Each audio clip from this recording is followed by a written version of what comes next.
For most of my life, saying no to my parents felt impossible. Not because they were cruel, not because they punished me, simply because I had learned from a very early age that my value was tied to my compliance. My name is David, and I spent 2 decades saying yes to everything. My parents were good people.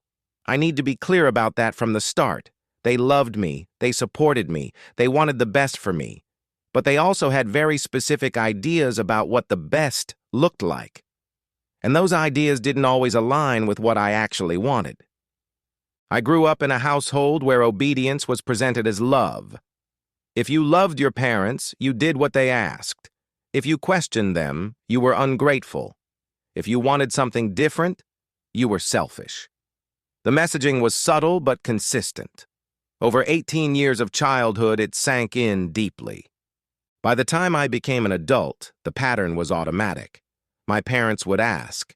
I would say yes, regardless of what I actually wanted. The first time I remember consciously noticing this pattern, I was 23. I had graduated college and moved to a different city for a job. It was my dream job, something I had worked toward for years.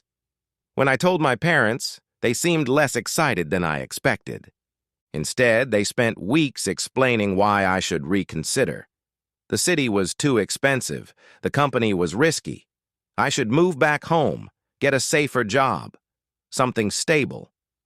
I remember sitting in my apartment, listening to them, and feeling something shift inside. For the first time, I was choosing something for myself. Not because they approved, but because it was what I wanted. I told them I was staying. The relief I felt was enormous, but so was the guilt. I felt like I was betraying them, like my happiness somehow came at their expense. That guilt lasted for months.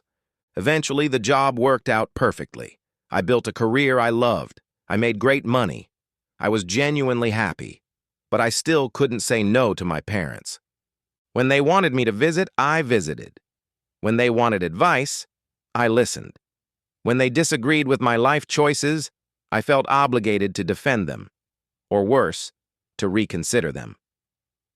As I got older, the requests became more specific. They wanted me to date someone from our culture. I was dating someone from a different background. They wanted me to follow a certain career path. I wanted to pivot. They wanted grandchildren by a specific age. I wasn't ready. Each time, I would feel that familiar pressure, that subtle guilt, that sense of obligation. And each time, I would either comply or spend weeks feeling terrible about not complying. Then I met my partner. For the first time in my life, I had someone who genuinely supported my autonomy. Someone who didn't need me to be a certain way to feel loved. Someone who actually encouraged me to set boundaries. Especially with my parents, my partner was patient. They didn't push me. But they would gently point out patterns. When I had canceled plans to visit my parents on short notice. When I had spent hours on the phone absorbing their emotional problems.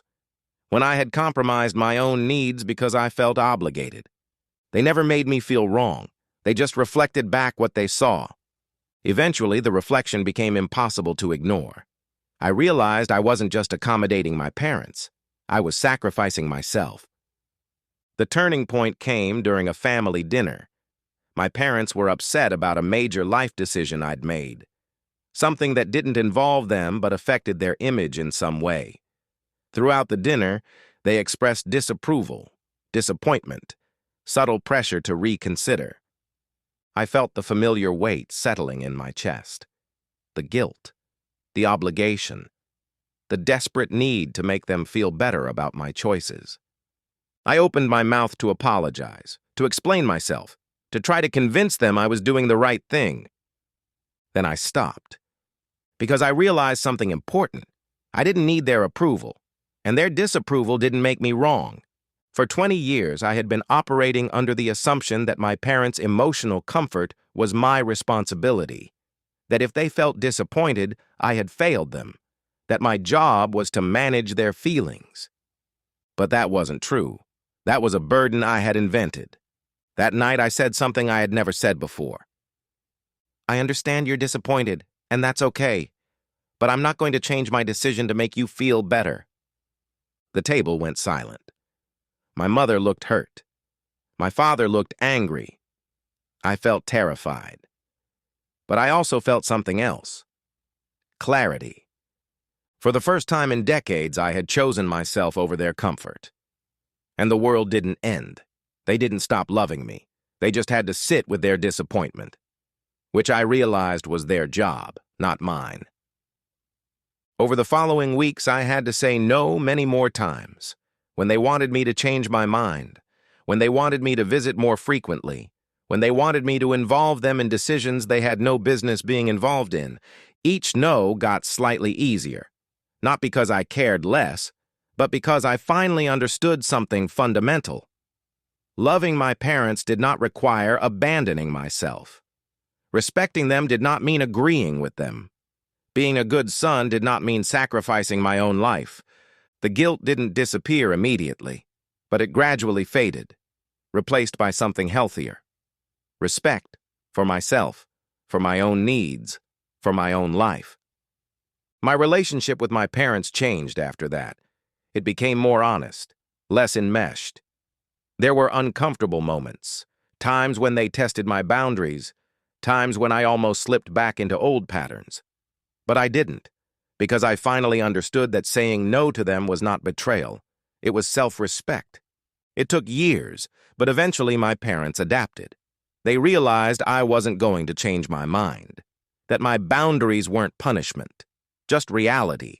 Over time, something surprising happened. They actually seemed to respect me more.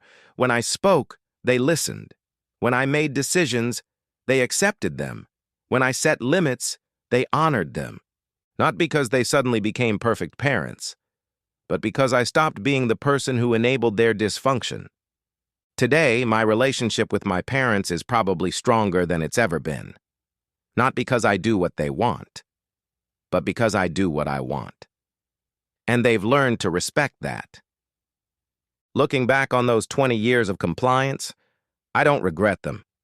They taught me something important, that boundaries aren't selfish, that saying no is an act of love for yourself, which is the foundation for genuine love with anyone else. Sometimes the most important relationship you'll ever save is the one you have with your own life, and sometimes you have to disappoint the people you love most to save it.